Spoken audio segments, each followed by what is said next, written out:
Hi, so it's video time again today, and we're looking at something a little bit different. This is actually a contemporary figure, not a vintage 80s toy as is normal, of course, for our Plastic Passion videos. So today we'll be looking, as you could probably tell from the box in front of you, at the Sideshow Collectibles 1/6 scale 12-inch figure of Freddy Krueger from Wes Craven's New Nightmare. Now, the reason I thought I'd do a Sideshow Freddy is because these characters haven't had much attention in recent years. I mean, Sideshow themselves put out a Freddy and Jason about 2 or 3 years ago. I think about 2015, 2016, I believe. But the other big boy of the 1/6 scale collectible community, Hot Toys, has shown no interest in touching these sort of 80s slasher horror characters in any way, shape or form. There's been nothing from Hot Toys. I guess just horror characters just aren't big in sort of the Far East where Hot Toys did most of their business. The main thing is superheroes and science fiction, it would appear, which is fine with me because I like superheroes and science fiction. But I do want to see some newer updates to these horror characters.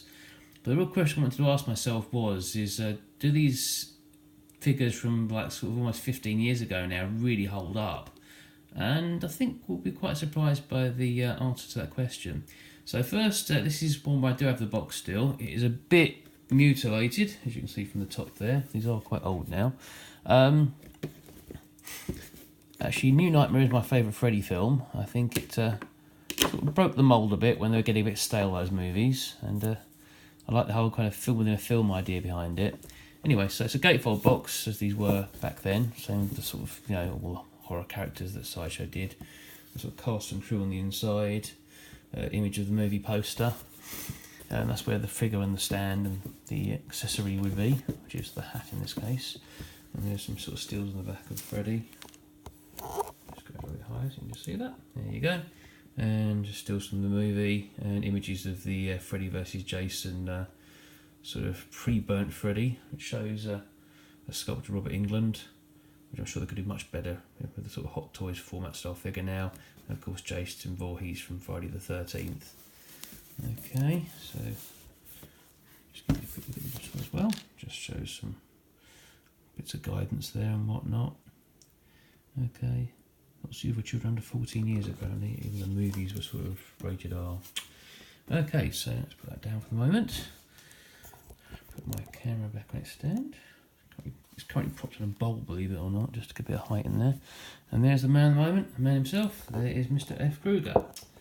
So I always like this kind of look for Freddy because I like the long coat. I think it sort of gives him a slightly more sort of devious, demonic look. And this Freddy was very different. He was basically meant to be a demon in the movie, not just the regular burnt-up guy. He actually was a sort of demonic force that was inhabiting the Nightmare films. So this version doesn't come with much in the way of accessories. The only accessory really is his hat. So I need to put this down for a second just to take off to show you. It's going to come, of course. There we go. The exclusive version of this did come with the foam with the tongue on it from the classic scene, which was in both the original Nightmare film and made a comeback in the new Nightmare movie as well. The hat is quite nice. It's good little slot there for his ear there, so it fits quite nicely. It's not sort of hugely oversized, maybe slightly a little bit bigger than it should do, but it does fit in quite nicely. I'll give you a shot there of his bald head. I do like the face on this, because this is sort of before they even did sort of Star Wars characters. I think his horror figures were really quite nicely done. Like, I really like the glint in the eyes. You can just see that. They're very realistic looking eyes, these actually. Kind of hard to see this, might have to get it there. Yeah, I mean, he's sort of looking sort of to his right. It kind of gives it a bit more life than just a sort of blank, staring forward face, which so many of these figures have.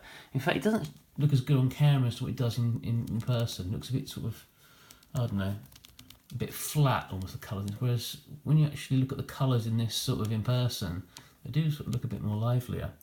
Also like the glove on this. This is of course the glove as seen in the movie.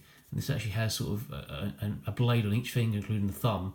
Whereas usually, of course, there's just sort of the 4 blades on the sort of 4 longer fingers and the thumb's bare. And also the idea this is more of a kind of techno-organic kind of glove, this one, this sort of bony sort of sculpt on it. So it's actually a lot nicer than the usual sort of old sort of, tin sort of DIY project sort of looking glove that Freddy had in the older movies. It's a really nice coat. This doesn't have a wire in it though, so you can't really pose it, which is annoying. You've got the sort of the classic sort of green and red Freddy stripes on the inside, which of course mirrors this here on the actual jumper itself. Also wearing these fake pleather kind of like sort of trousers or pants, as you would say in the United States. Usually this kind of material tends to sort of flake. I know my Anakin Skywalker by Sideshow, the sort of the tunic on that's made of a similar material, and that's flaking horribly. I had to make a new one using sort of black foam. But on these ones, which are actually older than that's Sideshow Anakin figure, the trousers are really nice, and the boots here are awesome. I mean, look at these boots. I mean, you can't get much articulation out of them, but they really are sort of. I didn't get it in close there. They're really nice sculpts. You know, he's a real sort of bother boy, sort of skinhead type boot he's wearing. And the sort of stand is these classic sort of stands, the sort of the waist grabber stands. So they grab on there that Sideshow and most 1/6 figures actually had back then. This just has Wes Craven's new Nightmare on the base itself there. Maybe a little diorama would have been nice. His other hand's quite nice too. The problem with these figures is they didn't come in multiple hands like sort of later Sideshow figures did and like Hot Toys figures do now.